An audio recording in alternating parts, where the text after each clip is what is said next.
দেশের আনাচে কানাচে বিভিন্ন ধরনের বিভিন্ন জিনিসপত্রের হাট বাজার থাকলেও এবার এক ব্যতিক্রমী হাটের সন্ধান দিব, যা শুনলে সত্যি আপনার অবাক লাগবে।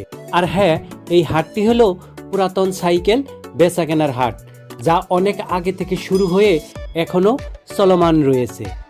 টাঙ্গাইলের কালিহাতীর বল্লা করুণেশন হাই স্কুল অ্যান্ড কলেজের উত্তর পশ্চিম কর্নারে মিলবে এই হাট।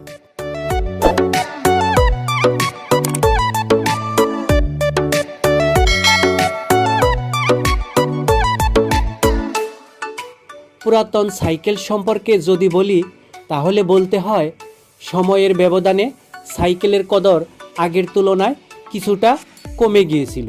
মানুষ আগের মতো আর নতুন কিংবা পুরাতন সাইকেল বেশি কিনতে চাইতো না। আধুনিকতার ছোঁয়ায় মানুষ এই যানবাহনের ব্যবহার কমিয়ে দিয়েছিল। তবে বর্তমানে এই যানবাহন অর্থাৎ সাইকেলের ব্যবহার আগের তুলনায় আরও বেশি মানুষ ব্যবহার করছে। বিশেষ করে ছোট এবং উঠতি বয়সের বাচ্চা ছেলেদের কাছে সাইকেলের কদর বেড়েছে অনেক বেশি।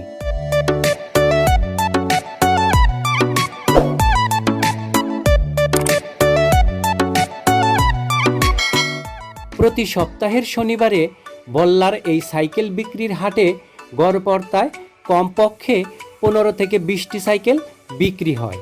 শুকনো মৌসুমে সাইকেলের ব্যবহার বেড়ে যায় চোখে পড়ার মতো, আর এর চাহিদাও বেড়ে যায় অনেক।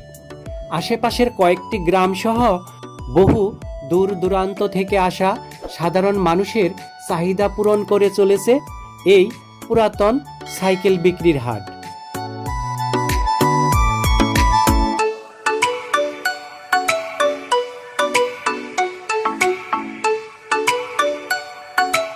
বেশ কয়েক বছর আগে থেকে শুরু হয়ে কয়েক বছর ধরে সাধারণ মানুষের যাতায়াতের মাধ্যম পুরাতন সাইকেলের চাহিদা মিটিয়ে যাচ্ছে বল্লার এই পুরাতন সাইকেল বিক্রির হাট। বহু দূর দূরান্তে কোথাও হয়তোবা পুরাতন সাইকেল বিক্রির হাট থাকলেও সেগুলো কালের বিবর্তনে হারিয়ে গেছে। এখন বর্তমানে ক্রেতা বিক্রেতার ব্যাপক চাহিদা থাকার কারণে জমজমাটভাবে চলছে বল্লা বাজারের পুরাতন সাইকেল বিক্রির এই হাট।